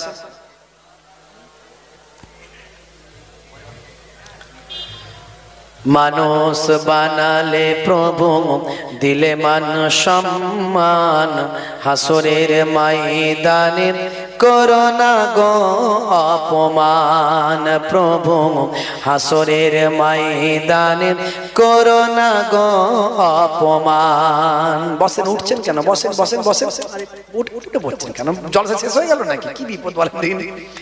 মানুষ বানালে প্রভু, দিলে মান সম্মান, হাসরের ময়দানে করোনা গো অপমান। প্রভু হাসরের ময়দানে করোনা গো অপমান। পাপগুলো ঢেকে রেখো, ভালোবেসে কাছে ডেকো। পাপগুলো ঢেকে রেখো, ভালোবেসে কাছে রেখো। কণ্ঠে জাগিয়ে দিও রাসূলের গান, হাসরের ময়দানে করোনা গো অপমান। প্রভু হাসরের ময়দানে করোনা গো অপমান। জোরে হবে না? জোরে হবে না? পৃথিবীর ছোট খাটো পরীক্ষাতে হৃদয়টা ভয় হয় জড় সর। পৃথিবীর ছোট খাটো পরীক্ষাতে হৃদয়টা ভয় হয় জড় সর।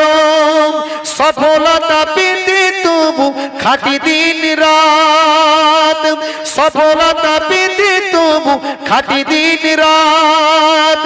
ইমানের ঘর বাড়ি নর বড়, ভয়াবহ কিয়ামতের পরীক্ষা নিও না তুমি। ভয়াবহ কিয়ামতের পরীক্ষা নিও না তুমি। ইহসান করো গো মালিক জাহান, হাসরের ময়দানে করোনা গো অপমান। প্রভু হাসরের ময়দানে করোনা গো অপমান। আমি গোলাম তোমার, হে পরওয়ার, গোলাম করে রেখো আমারে। করোনা কভু ভিখারি আমায়, দুনিয়ার মানুষের দুয়ারে। দুনিয়ার মানুষের দুয়ারে। আল্লাহুম্মা সাল্লি আলা সাইয়্যিদিনা ওয়া আলা আলি সাইয়্যিদিনা।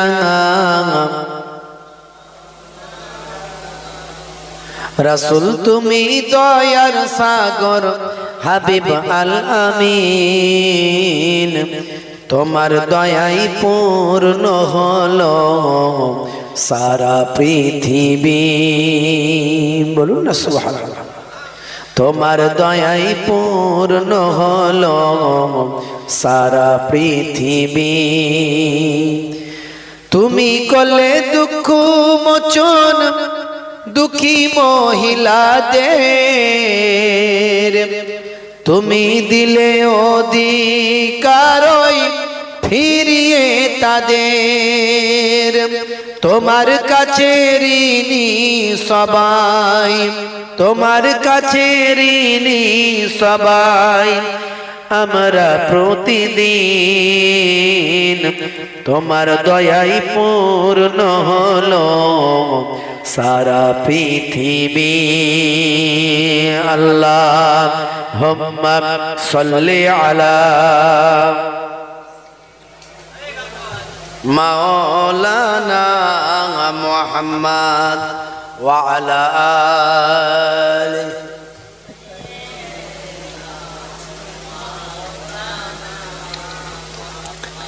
या सय्यदी इरहम लना या सय्यदी इरहम लना या सय्यदी इरहम लना या सय्यदी इरहम लना अल्लाह अल्लाह अल्लाह अल्लाह अल्लाह सुबहान अल्लाह अल्लाह अल्लाह अल्लाह अल्लाह अल्लाह अल्लाह अल्लाह अल्लाह अल्लाह अल्लाह अल्लाह अल्लाह अल्लाह अल्लाह बलगल उला बिकमालिही कशवत दुजा बेजमालिही हसनत जामी व खिसालिही सल्लु अलैहि वालिही अल्लाह अल्लाह अल्लाह अल्लाह अल्लाह सुबहान अल्लाह अल्लाहुम्मा सल्ली अला सय्यिदिना मौलाना मुहम्मद व अला आलिहि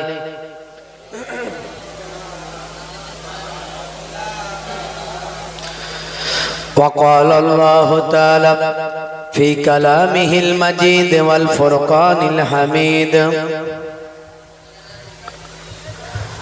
ولنبلونكم بشيء من الخوف والجوع ونقص من الأموال والأنفس والثمرات وبشر الصابرين وقال الله تعالى أيضا في كتابه مخبرنا وما رميت إذ رميت ولكن الله رمى وقال النبي صلى الله عليه وسلم من تمسك بسنتي عند فساد أمتي فله أجر 100 شهيد إلى آخر الحديث أو كما قال عليه الصلاة والتسليم وقال النبي صلى الله عليه وسلم ووفاتي خير لكم تؤرز علي أعمالكم وما رأيت من خير فحمدت الله عليه وما رأيت من شر فاستغفرت الله لكم ইলা আখিরিল হাদিস আও কামা ক্বালা আলাইহিস সালাতু ওয়াস সালাম। শ্রদ্ধেয় সম্মানীয় আজকের সভার সভাপতি, মঞ্চ উপবিষ্ট ওলামা হযরতগণ, সম্মানীয় মসজিদ কমিটি, মাদ্রাসা কমিটি, সম্মানীয় মোহতারাম ইমাম সাহেব, মাওলানা সাহেব, মুয়াজ্জিন সাহেব, মঞ্চ উপবিষ্ট, সামনে উপবিষ্ট আমার পিতৃতুল্য বাপজিরা আছেন, তরুণ যুবকেরা আছেন, মুরব্বিয়ানেরা আছেন, স্নেহের বাচ্চারা আছেন, মাইক্রোফোনের আওয়াজে কান লাগিয়ে আছেন, জাতি ধর্ম বর্ণ নির্বিশেষে শ্রোতা বন্ধুরা আছেন। খুব অল্প সময়ের জন্য কিছু আলোচনা। সকলকে আমার আন্তরিক সালাম, শুভেচ্ছা, ভালোবাসা জ্ঞাপন করি। আমরা পাক মাহফিলে একটু উপস্থিত হয়েছি, কিছু সময় দুনিয়ার সমস্ত কাজকর্ম ব্যস্ততাকে দূরে সরিয়ে দিয়ে কিছু সময়ের জন্য আমরা একটু জিক্রুল্লাহ, জিক্রুন নবীর মাহফিলে এসে বসেছি। কিতাবের মধ্যে দেখতে পাওয়া যায় ইন্দা জিক্রি সোলাহায়ে তানজিলুর রহমান, যেখানে আল্লাহর মাহবুব বান্দাদের কথা আলোচনা করা হয়, যেখানে আল্লাহর সালেহ বান্দাদের কথা আলোচনা করা হয়, আল্লাহ তাআলার রহমত নাজিল হয়। এই রহমতি মাহফিলে আমরা উপস্থিত হয়েছি। কিতাবের মধ্যে দেখতে পাওয়া যায় যে জায়গায় জান্নাতের বাগান কায়েম করা হয়, সেই জায়গায় একদল মালাইকা ফারিস্তা এসে হাজির হয়। মাহফিল শেষ হওয়ার পরে ওই মালাইকা ফারিস্তারা আমার আপনার দরুদের নজরানা, সালামের নজরানা সুদূর মদিনাতুল মুনাওয়ারায় দয়ার নবী পাকের কাছে গিয়ে পৌঁছে যায়। আর একদল মালাইকা ফারিস্তারা আমার আল্লাহর দরবারে গিয়ে পৌঁছে যান। আমার আল্লাহ জিজ্ঞাসা করেন, মিন আইনা জিতুম, তোমরা কোথা থেকে এসেছো? তারা বলেন যে না মিনাল অমুক জায়গা, আমরা এই বসিরহাটের এই যে আজকের কি জায়গা জানো, এটা হরিকাটি গ্রাম থেকে এসেছে। সেখানে কি হচ্ছিল আল্লাহ সব জানেন। ফারিস্তারা বলবেন একদল বান্দা বান্দি আপনার জিকির করছিল, আপনার রাসূলের বয়ান শুনছিল, তেলাওয়াতে কালাম পাক হয়েছে, তাফসীরের বয়ান হয়েছে, হাদিস পাকের বয়ান হয়েছে। আল্লাহ বলবেন খুশি হয়ে, তারা আমার কাছে কি চায়? ফাআইয়ু সাইয়িন ইয়াতলুবুন, তারা আমার কাছে কি তলব করে? ফারিস্তারা বলবে তারা আপনার কাছে একটা জিনিসই তলব করে, সেটা হলো আপনার দয়ার জান্নাত। আল্লাহ রাব্বুল আলামিন বলবেন যাও, তারা নিজেদের আরামকে হারাম করে, কষ্ট করে জান্নাতের বাগানে বসে বসে ঠান্ডায় জিক্রুল্লাহ, জিক্রুন নবীর বয়ান শুনেছে। আমি আল্লাহ তাআলা তাদের দোয়াকে কবুল করে নিয়েছি। হে তরুণ যুবকেরা, হে আমার বন্ধুরা, শুনে রেখে দিন বাবা, জেনে রেখে দেন। আমার আল্লাহ বলেন কোরআন মাজিদের ভিতরে, ইন্নাল্লাযীনা আমানু ওয়া আমিলুস সালিহাত কানাত লাহুম জান্নাতুল ফিরদাউসি নুজুলা, যারা ঈমানটা এনেছে, সেই মতো আমলটা করেছে, তাদের জন্য আমি আল্লাহ আমার দয়ার জান্নাত, জান্নাতুল ফিরদাউস দান করে দিলাম। হে জওয়ান যুবকেরা, এর জন্য আমাদের কি করতে হবে? প্রথমে ঈমানটাকে আনতে হবে। আল্লাহর পুরস্কার যদি আমরা পেতে চাই, এই পৃথিবী ছেড়ে বিদায় নেওয়ার পরে যদি আমাদের রূহটা ইল্লিনের জমিনে, ইল্লিনের মাকামে যদি অধিষ্ঠিত করতে চাই, তাহলে আপনাকে আমাকে কি করতে হবে? দুটো জিনিস করতে হবে, কাজ হলো দুটো। কটা কাজ? দুটো কাজ। একটা হলো ঈমান, ইন্নাল্লাযীনা আমানু, নিশ্চয় যারা ঈমান এনেছেন, ঈমানটা প্রথমে আনতে হবে। এখন বলুন তো দেখি, আমরা ঈমান এনেছি না আনিনি? নিশ্চয় ঈমান এনেছি বলি জান্নাতের বাগানে বসেছি, কিন্তু আমাদের ঈমানের ভিতরে অনেক গলদ আছে। ঈমানটা পরিপূর্ণতা এখনো সবাই ভাই আমার ঈমানের কমপ্লিট ঈমান পরিপূর্ণতা ঈমানের আমাদের অনেকের নাই।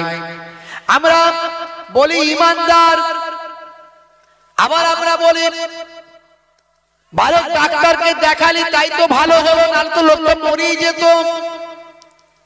আচ্ছা বলুন তো, লোকটাকে বাঁচানোর মালিক ডাক্তার না আল্লাহ? তাহলে এই যে কথাটা বললেন, তার মানে আপনার ঈমানের দুর্বলতা আছে, প্রমাণ পাওয়া গেল। আপনি যদি বলতেন ডাক্তারের ওসিলায় আল্লাহ বাঁচালো, ঠিক ছিল, কিন্তু আপনার কথার মধ্যে গন্ডগোল হয়ে গেল। অনেকে বলে 10 যেখানে খোদা সেখানে আছে না নাই?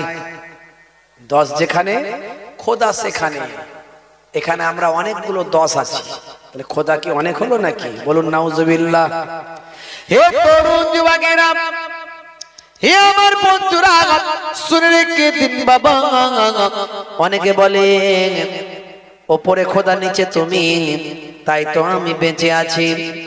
তুমি আছো বলেই তো আমি আছি, তুমি দেখছো বলেই তো আমি বেঁচে আছি। এইরকম মানুষকে তেলানোর জন্য, মানুষকে সন্তুষ্ট করার জন্য কথাগুলো বলেন, এগুলো ঈমানের খেলাফ। হে তরুণ যুবকেরা, আল্লাহ বললেন পরিপূর্ণ ঈমানদার হতে হবে। পরিপূর্ণ ঈমানদার মানে কি জিনিস? পরিপূর্ণ ঈমানদার মানে যেটা মুখে আপনি স্বীকার করছেন সেটা অন্তরে বিশ্বাস করতে হবে, আর অন্তরে যখন বিশ্বাস করছেন কার্যে পরিণত করতে হবে। তাসদীকুম বিল কালব ওয়া তাকরীরুম বিল লিসান ওয়া আমাল বিল আরকান। মুখে স্বীকার, অন্তরে বিশ্বাস, কার্যে পরিণত করা, এই তিনটে জিনিসের সংমিশ্রণের নাম হলো কমপ্লিট ঈমান। কি বলে কমপ্লিট ঈমান? হে তরুণ যুবকেরা, হে আমার বন্ধুরা, আপনাকে আমাকে প্রথমে সবচেয়ে আগে ঈমানদার হতে হবে। তারপরে আপনাকে আমাকে ঈমানকে কমপ্লিট করার পরে আপনাকে আমাকে আমলের দিকে যেতে হবে। আমলটা করতে হবে পরিপূর্ণভাবে।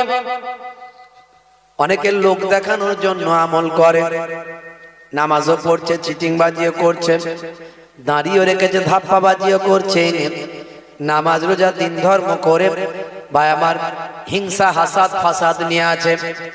এমন অনেক নামাজি, এমন অনেক দাঁড়িওয়ালা, এমন অনেক আলেম আমি দেখেছি যার বাপের বিরুদ্ধে হাইকোর্টে মামলা চলছে। বলেন এবারে কি নামাজি মানুষ, দাঁড়িওয়ালা, বড় মাওলানা, আবার বাপের বিরুদ্ধে মামলা। হ্যাঁ, কমিটির ছেড়ে একটু তিরপলগুলো বিছিয়ে দাও না। তিরপলগুলো বিছিয়ে দিলে আস্তে আস্তে লোক বসবে না, দাঁড়িয়ে থাকবে। বাপেরা আমার প্রয়োজনে উঠবেন, আমি উঠতে বারণ করছি না, তবে মজলিসটাকে সুন্দর করে ফেললে আল্লাহ খুশি হয়ে যাবে। মজলিসটাকে সুন্দর করলে আল্লাহ খুশি। আবার প্রয়োজনে আপনাদেরকে উঠতে হবে, উঠবেন। টয়লেট যেতে হবে, বাথরুম যেতে হবে, একটু চা খেতে যেতে হবে, যাবেন, নিশ্চয়ই যাবেন।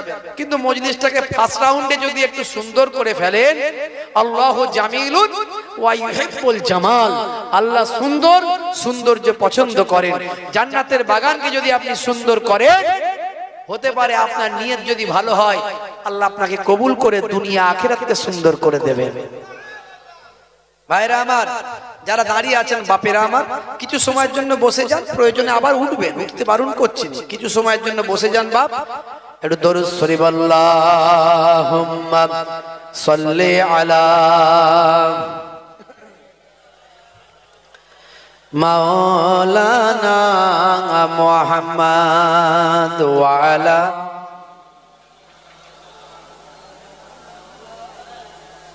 وعلى آله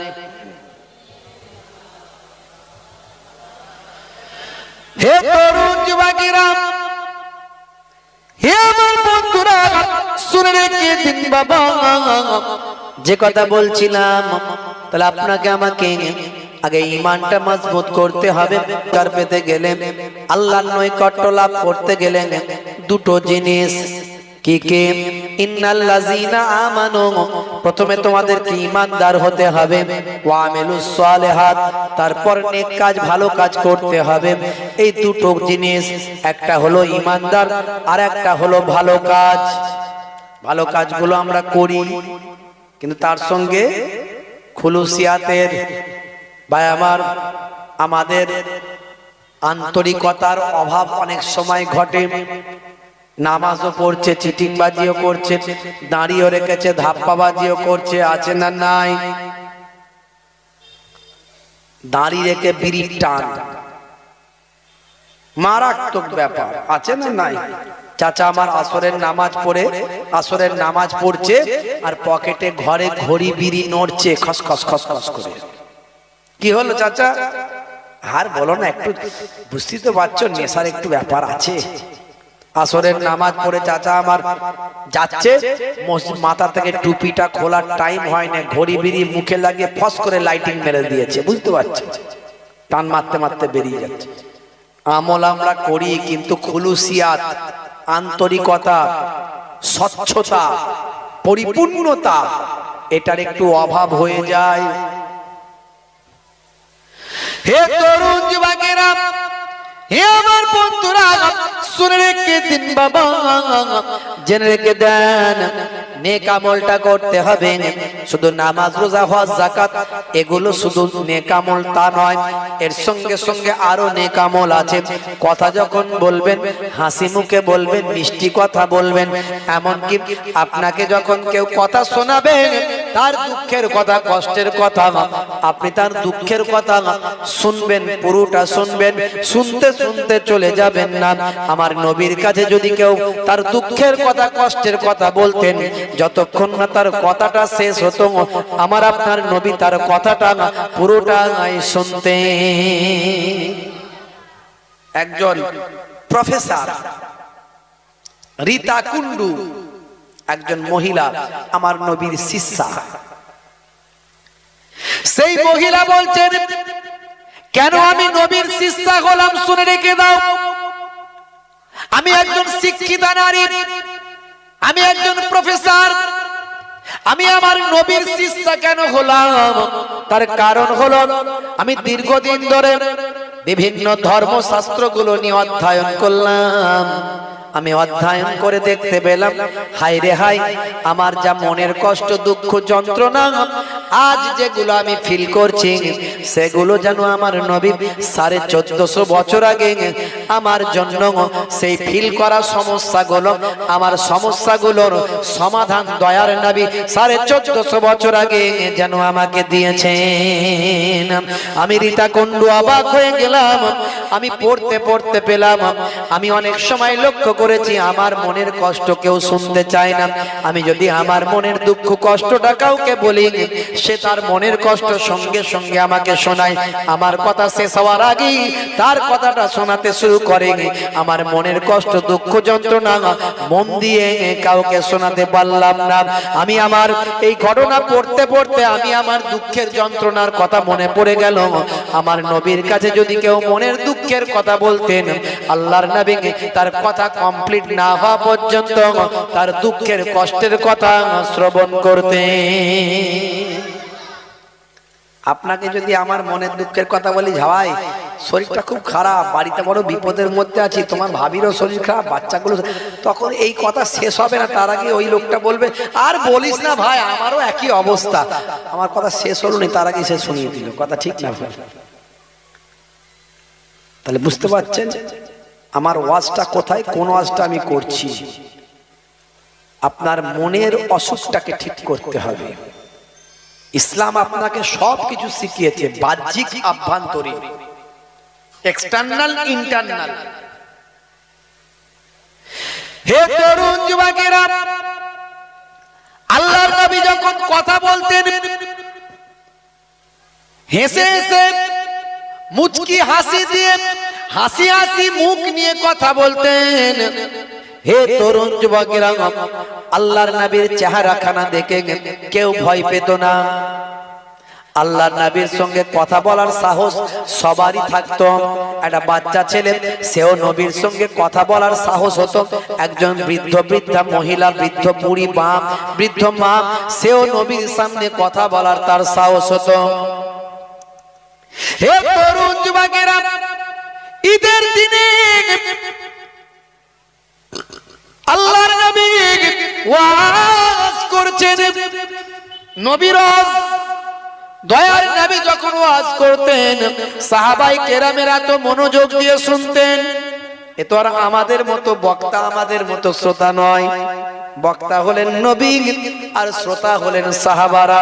যে সাহাবায়ে কেরামদের কথা আল্লাহর নবী বলেন, আসহাবিকান নাজম বিআইহিম ইক্তাদাইতুম ইহতাদাইতুম। আমার সাহাবায়ে কেরামরা হলো আকাশের নক্ষত্রের ন্যায়। যদি কেউ আমার কোন সাহাবীকে ইক্তেদা করে, ইহতাদাইতুম, তোমরা হেদায়েত প্রাপ্ত হয়ে যাবে। তোমরা যদি আমার সাহাবীদেরকে ইক্তেদা করো, তোমরা হেদায়েত প্রাপ্ত হয়ে যাবে।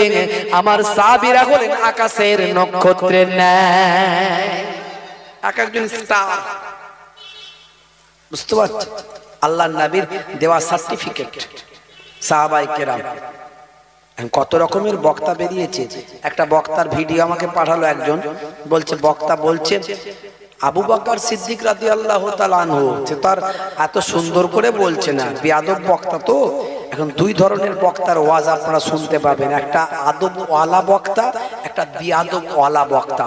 একটা হলো হুসাইনি ঘরানার ইমাম হুসাইনি হুজুরের ভালোবাসার হুসাইনি ঘরানার বক্তা, আর একটা পাবেন এজিদি ঘরানার বক্তা।